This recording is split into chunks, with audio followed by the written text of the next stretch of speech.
다 같이 잠언 18장 9절부터 12절 말씀을 한 목소리로 받들어 읽겠습니다. 자기의 일을 게을리하는 자는 패가하는 자의 형제니라. 여호와의 이름은 견고한 망대라.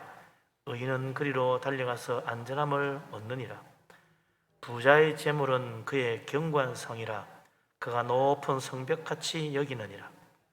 사람의 마음의 교만은 멸망의 선봉이요 겸손은 종귀의 길잡이니라. 아멘.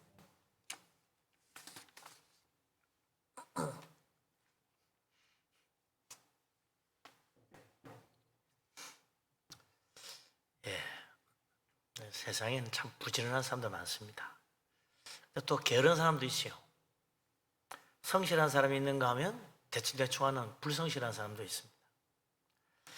사람이 보든지 안 보든지 그저 열심히 진실하게 일하는 사람이 있는가 하면 눈치 봐가면서 적당히 대충 눈 가림을 하는 사람도 있죠. 그 사람 뭐 성격인지 타고난 천성인지 하여튼 그렇게 사람마다 좀 다른 것 같아요. 그런데 문제는 뭐 부지런하든 게으르든 뭐 다 잘 살면 괜찮은데 차이가 난다는 거죠. 솔로몬이 이 사실을 말합니다. 우리 잠언 18장 9절에 뭐라 그랬습니까? 다시 한번 볼까요? 18장 9절 금방 봤습니다. 다시 한번 읽어보죠. 자기의 일을 게을리하는 자는 패가하는 자의 형제니라. 예. 자기가 해야 될 일, 자기에 맡겨진 일, 뭐 그것이 크든지 작든지 성실하게 최선을 다해야죠. 그래야 그 사람의 인생이 성공하지. 그런데 그걸 적당히 대충 한다면 실패할 수밖에 없다. 그 인생은 망하게 돼 있다. 너무나 당연한 이야기 아니겠습니까? 그래서 왜 자기에게 맡겨진 일을 열심히 하는 사람이 잘 되는가? 예수님도 그런 말씀을 했어요. 누가복음 16장 12절에 뭐라 그랬냐면 너희가 만일 남의 것에 충성하지 아니하면 누가 너희의 것을 너희에게 주겠느냐 그랬어요. 가만히 생각해보면 그렇지 않아요? 처음부터 자기 일 하는 사람은 거의 없어요. 처음부터 자기 일 하면 되게 다 실패합니다. 뭐 돈이 많든 뭐하든 그냥 내가 이렇게 해봐야지 하고 탁 하면 실패하죠. 성공하려면 어떻게 해요? 되게 성공한 사람들은 처음에 남의 밑에서 일합니다. 남의 밑에서 열심히 일하면서 일을 배우는 거죠. 1년, 2년, 한 10년 하면 뭔가 다 보입니다. 이건 이런 일을 이렇게 하면 되는구나. 이럴 때 이렇게 해야 되는구나. 경험도 쌓이고 능력도 생기고 보는 눈도 생기고 그때쯤에서 자기가 자기 일을 하는 거죠. 나가가 독립해가지고 나도 내 일을 해야 되겠다. 그 자기 사업도 하고 그래 되는 거죠. 그런 사람은 되게 성공을 하는데 그렇지 않고 그냥 뭐 돈 있다고 그냥 갑자기 나가가지고 뭐 새로운 사업하고 뭐 하나 일을 탁 하면 될 것 같은데 되게 다 실패해요. 경험이 없으니까. 경험이 참 중요한 거죠. 그래서 남의 일에 충성해서 열심히 잘해야 저 사람 참 괜찮겠네. 앞으로 동네방 잘 도와주고 그거 되는 거죠. 또 자기가 나가서 할 수 있게 되고 하나님은 그런 사람에게 또 길을 열어주시는 겁니다. 그렇지만 자기 일을 게을리하는 자는 결국 인생에 실패하고 만다. 참 묘한 게 우리나라 사람들 그렇잖아요. 한국 사람들 진짜 부지런합니다. 새벽까지 일어나가 일하고 늦게까지 또 일하고 하루 종일 일하고 심지어는 뭐 쉬는 날도 없이 일했다. 부지런하기로 하여튼 세상에 소문났어요. 얼마나 일을 열심히 하는지 심지어는 한국 사람은 다 일중독이다 말할 정도로 일중독에 빠진 사람처럼 일한다. 일중독이 뭡니까? 어떤 게 일중독이에요? 일 안 하고 쉬면 불안해지는 거 일중독입니다. 일 안 하고 가만히 있으면 이게 안 되는데 뭐 해야 될 텐데 뭔가 왠지 일이 있으면 안 될 것 같은 불안한 마음이 들고 뭐 할 것 없나 이렇게 하면 그게 일중독인 거죠. 쉬지를 못하는 거예요. 편하게 쉬면 뭐 불안해 뭐라도 해야지. 이 일중독인 사람들 상당히 많습니다. 어때를 보면요, 이 목사들 중에도 일중독인 사람 많아요. 목사들이 일중독이 많다고 그러더라고요. 뭔가 안 하면 불안한 거야. 교회 가가지고 뭐라도 하나 보고 하다못해 신방이라도 하고 전화라도 한 통 돌려야 좀 마음이 편해지는 거죠. 가만히 있으면 불안한 거야. 성경이라도 보면서 뭐 주석이라도 뒤져보고 뭐 그래야지. 가만히 쉬고 있으면 뭐 이거 아닌데 이런 생각이 든다는 거죠. 그것도 일 중독이라.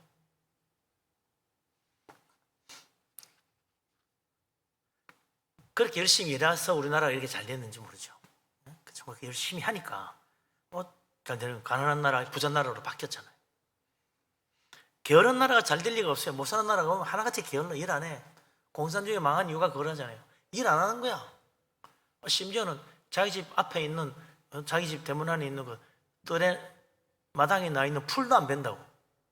저거 왜 안 베냐고. 당에서 지시가 나와야 벤대. 아니고 자기가 베면 되지. 지시가 나와야 벤다는 거야. 다 같이 자 오늘은 풀 베는 날입니다. 전부 다 같이 풀 베는. 참 우리가 볼 때는 황당하게 그지없는데 그게 그 사람들 생활 방식이에요. 그러니 뭐 하나 제대로 되는 게 있습니까? 일이 안 돌아가는 거지. 그냥 알아서 하면 될 텐데 그게 기업가 그렇게 하는 게 됩니까? 게을러 쳐져가지고 안 된다. 결국 망할 수밖에 없는 거죠. 그래서 공산주의도 결국은 자본주의로 가야 잘 되지 그거 가지고는 도저히 안 되는 거예요. 하여튼 우리가 인생도 그렇습니다. 나라도 그렇고 부지런해야 된다. 그래서 달란트 비유 보면 주인이 5달란트를 준 사람이나 2달란트 준 사람은 어떻게 합니까? 성경에 보면 그래요. 바로 가서 그 돈으로 장사를 해서 배를 남겼다. 그래 돼 있어요. 받자마자 바로 가는 거야. 그래서 바로 일하는 거예요. 장사하고. 그래가지고 배를 남기는 거예요. 부지런한 사람들이 부지런한 사람들. 그러니까 잘 된 거지. 그런데 1달란트 받은 자는 달랐잖아요. 그 사람은 가서 땅을 파고 주인의 돈을 감추어 둬버렸어. 자기는 할 일이 없어. 주인 올 때까지 그냥 맹탕 노는 거지. 너무 편하고 좋아. 예? 가만히 내버려놨다가 주인이 그대로 돌려줍니다. 그러니까 주인이 불같이 화를 내면서 말이죠. 크게 꾸짖고 당장에 내쫓아라. 그래 된 거 아니에요. 바로 가서 일한 부지런한 사람들. 그래서 그런 걸 아니까 주인이 또 더 맡겼겠지. 제가 불안한데 안 줄 수는 없고 한 달이라도 주한테 아니나 다를까 이렇게 하는구나. 그래 된 거죠. 그 주인도 부지런한 사람을 알아본 거야. 이 사람은 5달란트 줘도 될 만큼 부지런해. 이 사람 2달란트 줘도 괜찮을 거야 충분히. 근데 이 사람은 불안해. 1달란트 그것도 줄까 말까. 안 주면 또 그렇겠지. 맡겨놨더니 아니나 다를까 그런 거야. 세상에서도 성실한 사람, 부지런한 사람 찾습니다. 그런 사람이 일을 맡기고 하는 거예요. 잘 되니까. 그러나 게으르고 불성실한 사람 맡기면 뻔해. 망치는 거야. 그러니까 그런 사람은 안 쓰게 돼 있는 거죠. 성실한 사람, 부지런한 사람을 치면 아마 성경에서 요셉을 따라갈 사람 없을 거예요. 요셉의 이야기 너무나 잘 알잖아요. 창세기 39장 1절 4절에 보면 요셉이 노예로 팔려갔습니다. 애굽의 보디발의 집에 딱 팔려갔는데 거기서 주인이 딱 보니까 요셉이 일을 얼마나 열심히 하는지 그에게 맡긴 일은 다 잘 되는 거야. 그래서 나중에 요셉을 가정총무로 삼아가지고 보디발 집안의 모든 일, 밭의 모든 일 다 요셉이 관리하니까 여호와께서 복을 내려가 형통하게 잘 됐다. 요셉이 얼마나 성실한가 알 수 있는 이야기죠. 나중에 바로 왕의 꿈을 해석하고 애굽의 총리가 되잖아요. 어떻게 됩니까? 하루는 바로 왕이 꿈을 꿨는데 해석해 주는 사람이 없어. 요셉이 불려가가지고 꿈을 해석했는데 2가지 꿈인데 하나는 소가 나오는 꿈이고 하나는 이삭이 나오는 꿈이야. 근데 그 꿈이 풍년과 흉년을 보여주는 앞날에 대한 하나님의 계시가 담긴 꿈인 거죠. 그래서 요셉이 그걸 이야기해 주면서 이제 대책으로 지혜로운 자를 택하여 나라를 다스리게 하고 감독관을 세워가지고 각 지방마다 감독관을 세워서 7년 풍년 때마다 매년 그 수확의 5분의 1을 그도가 저장해서 잘 관리하면 이제 흉년이 와도 나라가 망하지 않게 될 것입니다. 이 엄청난 일 누가 관리하고 누가 감독하고 누가 이걸 모두 다 제대로 일을 해낼 거냐. 이 온 나라에 그런 일을 하려고 하면 보통 부지런해가지고 안 돼.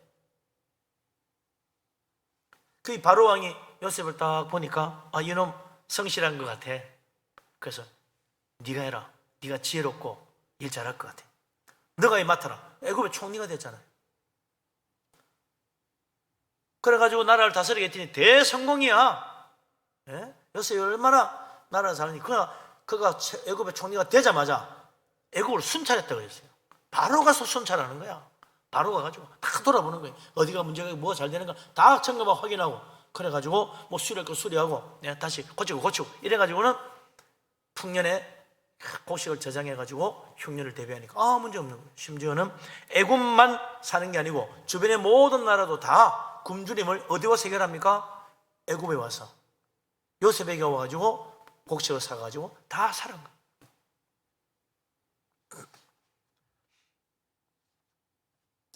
부지런한 사람은 어떤 위기도 벗어날 수 있다. 성실하면 이 세상의 환난도 역경도 다 이겨낼 수 있다. 그러나 게으른 사람은 아무리 재물이 많고 아무리 높은 것을 가져도 결국은 망하게 됩니다. 누가복음 15장에 아버지 유산 받아가지고 나갔던 둘째 아들 어떻게 돼요? 먼 나라 가가지고 그 많은 재산 가지고 부지런히 일했더라면 성공했을 텐데, 이 둘째 아들은 성경에 뭐라 되어 나옵니까? 허랑방탕하여 재산을 낭비했다.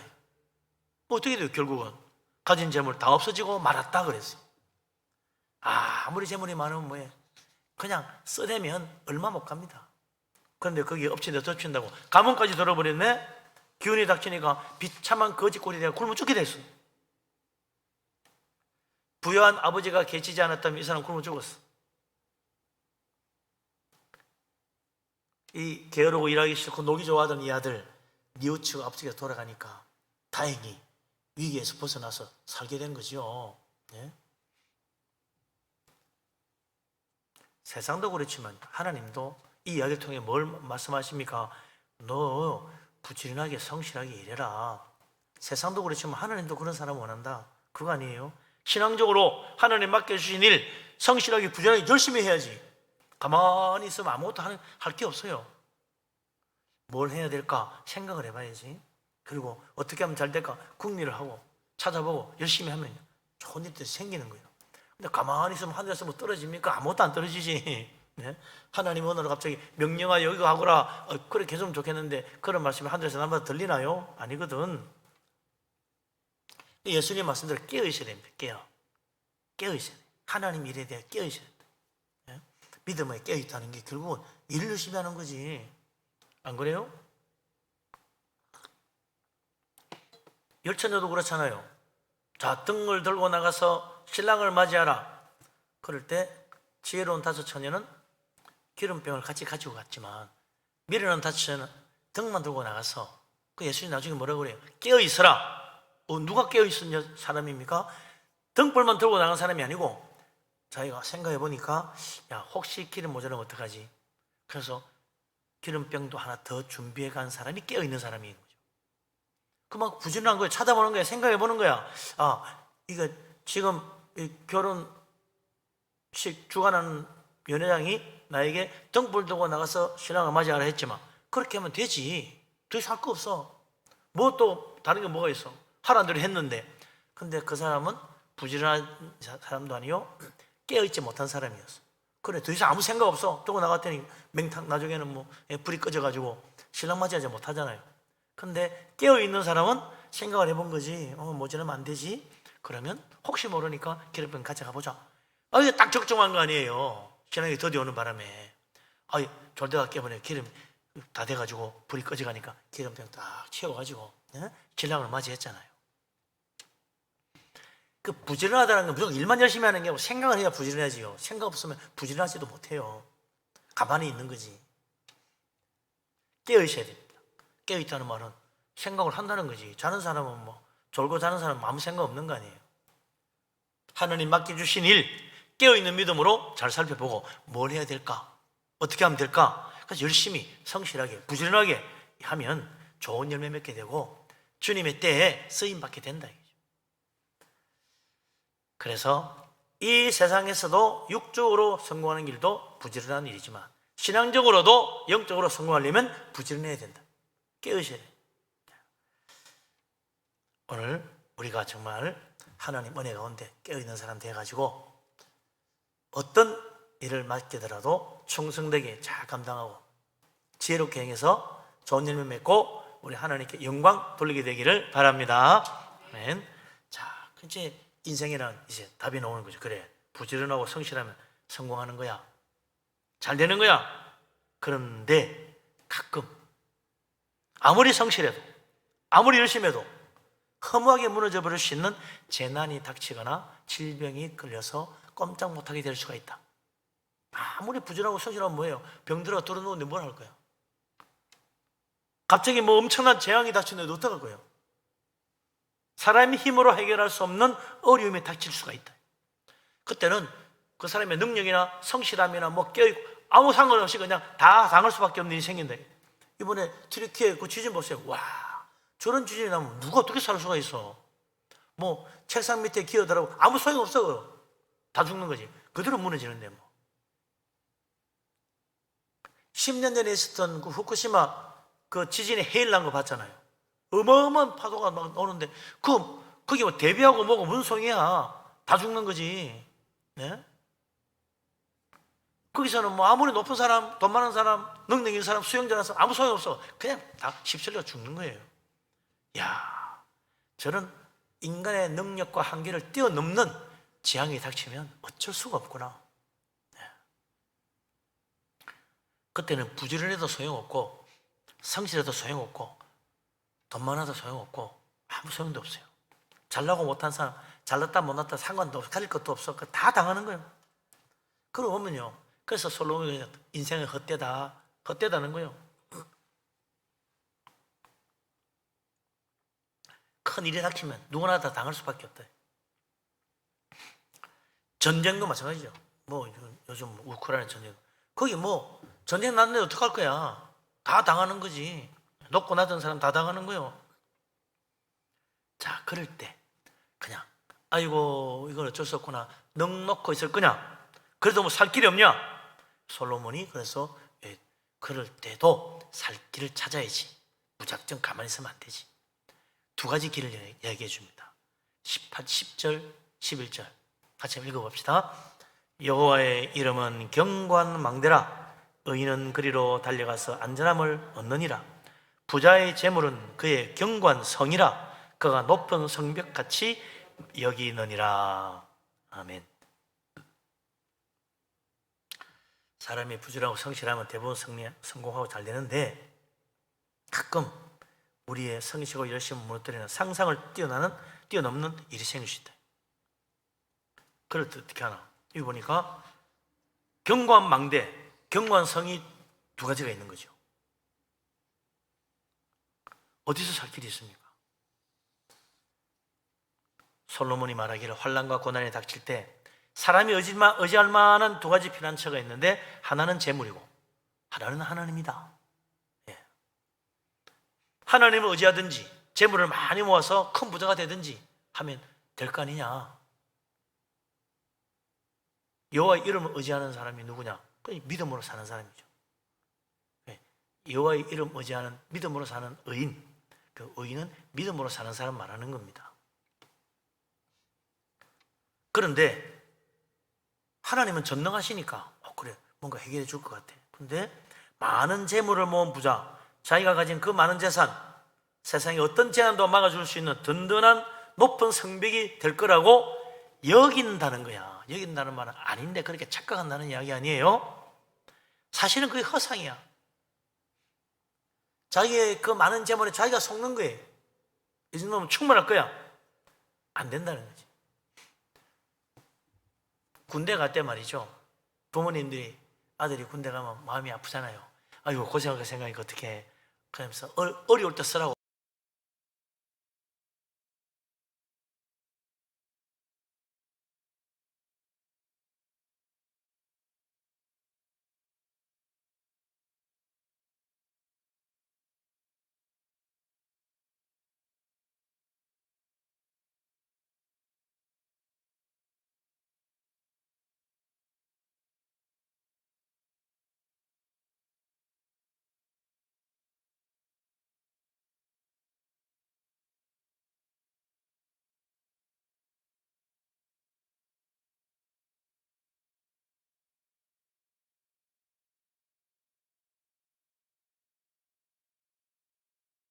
그래, 돈 없어도 돼. 가면 월급 받아가지고 사니까 뭐 요즘도 월급도 많이 더 줘.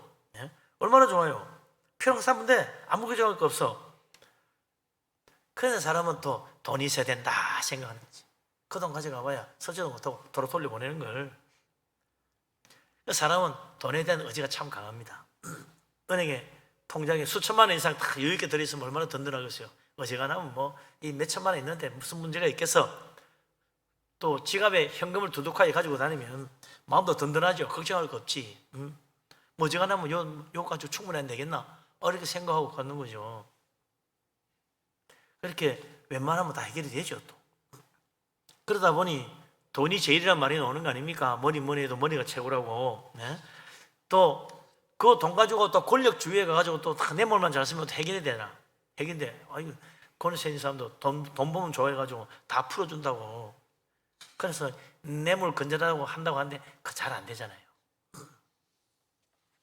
이 뇌물은 옛날부터, 지금도 그렇고 옛날도 그렇고 그래요. 수천 년 동안 이 뇌물이라는 게 없어지질 않아. 사도행전 24장에 보면 바울이 유대인들에게 복음을 전하려고 예루살렘 올라갔다가 바울이 성전을 범했다는 오해를 받아가지고 막 대소요가 일어나가지고 말이죠. 성전 지키는 로마 군인들이 바울을 체포합니다. 그래가지고 재판을 받게 되는 장면이 나오는데, 로마 군인의 그 진영에 구금이 돼가지고 재판을 기다리고 있는데, 당시 재판을 맡은 로마 총독 벨릭스가 돈을 좋아하는 사람이었던 것 같아요. 그래가지고 사도행전 24장 26절에 보면 바울에게서 돈을 받을까 바라고 자꾸 바울을 불러서 바울이 하는 이야기를 듣는다는 거야. 바울 이야기가 좋아서 듣는 것보다는 자꾸 불러주면 나중에 이 친구 눈치가 이제 좀 깨닫고 돈 좀 주려나 했더니 웬걸 2년 동안 불러대도 바울이 돈을 안 주는 거야. 그러니까 계속 하다도 일도 없는 사람을.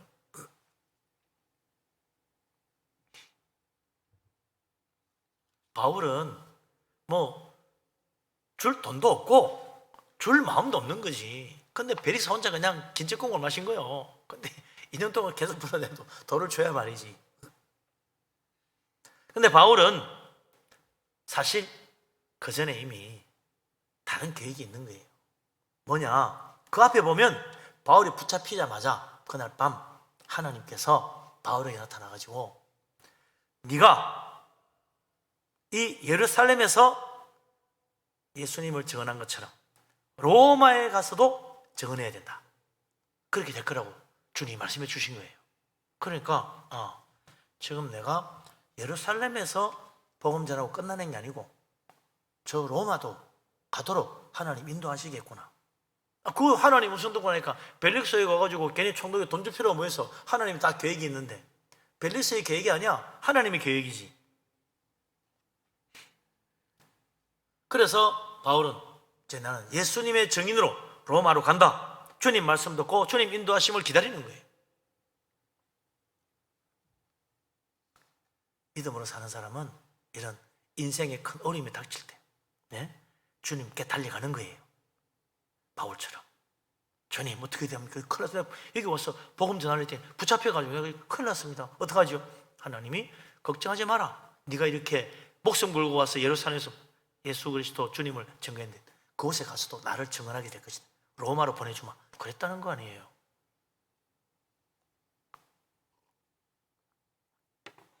솔로몬의 말처럼 사도 바울은 정말 여호와의 이름을 견고한 망대로 여기고 하나님 이름 붙들고 기도하고 주님 의지한 거예요. 이보다 더 확실하고 안전한 피난처가 어디 있냐 말이에요. 주님께서 책임지고 보호해 주신 거예요. 2년 뒤 로마의 이 총독이 바뀝니다. 아마 그 로마 총독 임기가 한 2년 되나 보죠. 너무 어린아이도 또 부패하니까, 부정부패하니까 바꾸는 거야. 그때 새로운 총독에게 바울이 로마 황제에게 이 재판을 상소를 한다고. 그렇게 해가지고 로마로 가게 되잖아요. 그래서 로마 군인의 호송을 받고 로마로 가게 됩니다. 근데 중간에 풍랑을 만나고 죽을 뻔하잖아요.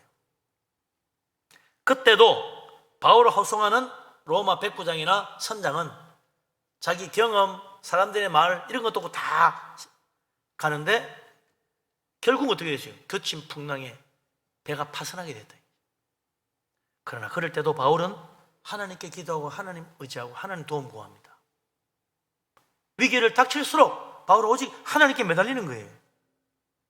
하나님이 해결해 주지. 이 사람한테 이야기하고 저 사람 이야기 되는 게 아니야. 그거 다 실패했어.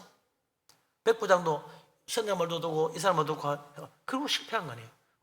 선장 말 들어갔다가 완전히 망해버린 거지. 그러나 바울은 하나님께 기도하고 하나님 의지했어요. 사람 배워서 매달릴 게 아니고 하나님께 기도하면 하나님이 해결해 주시는 거죠.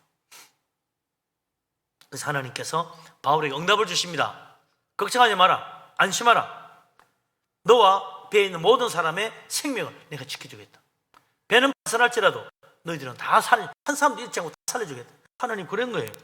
바울이 가가지고 여러분 걱정하지 마세요. 하나님이 어젯밤 한 사람도 잃지 않고 사랑한다. 그런데 그 사람들 정말 지쳐가지고 낚시 실망하고 다쳤어.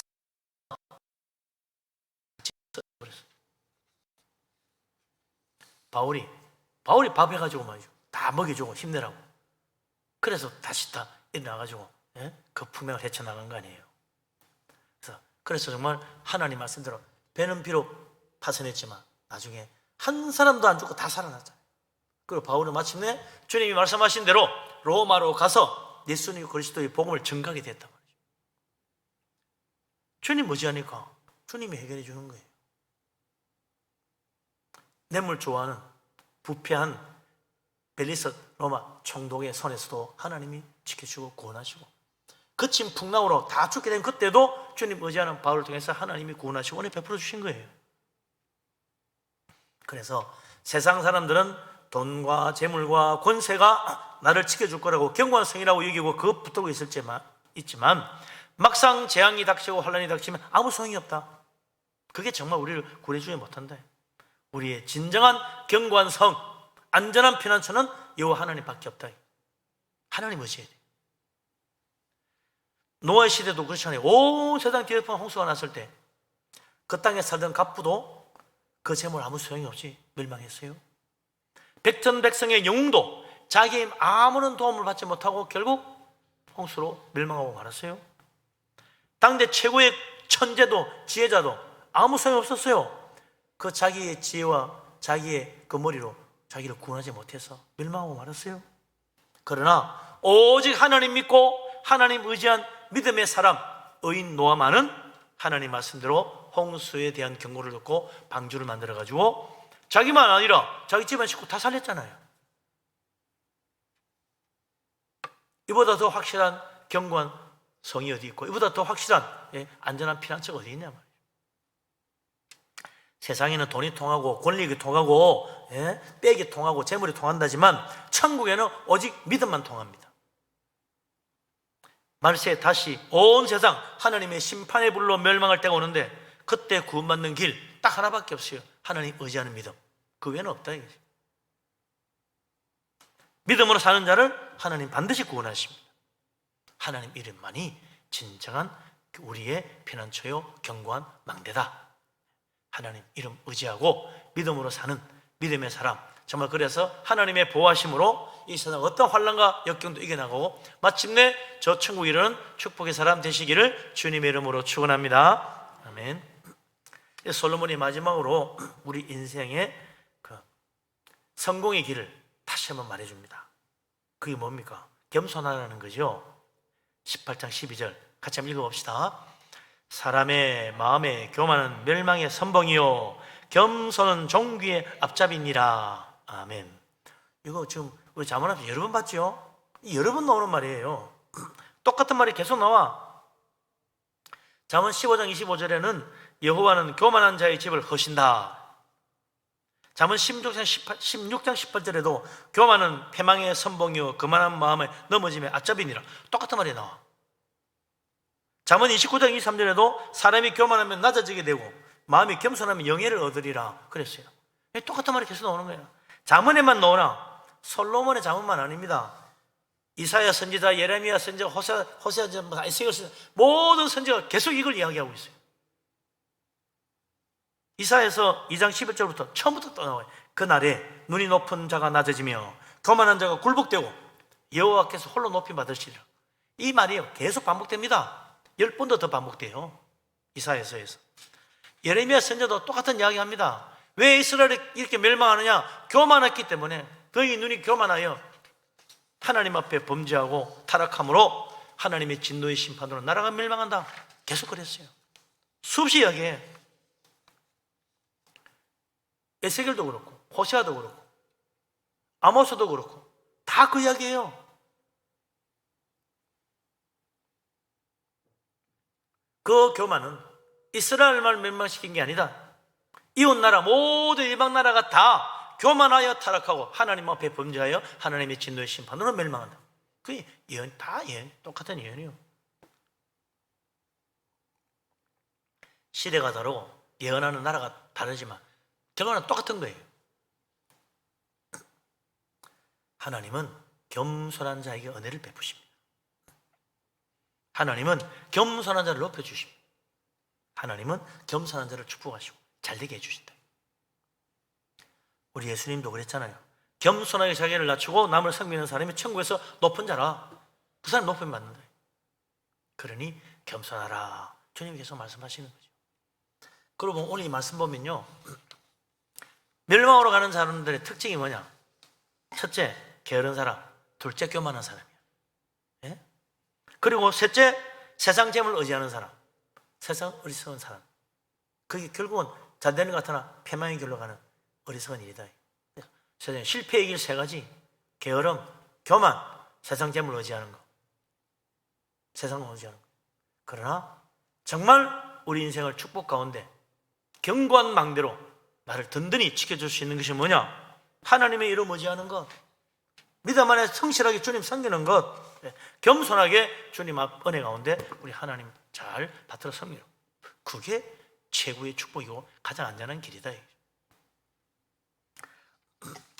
오늘도 우리가 어리석은 길로 가지 말고 지혜롭게 믿음 안에서 겸손하게 하나님 주신 일 성실하게 충성원심 봉사해서 참 주님 오시는 날 온 세상 멸망하는 중에도 구원받고 천국의 영광에 이르는 복된 사람 되시기를 주의 이름으로 축원합니다. 아멘. 기도하겠습니다.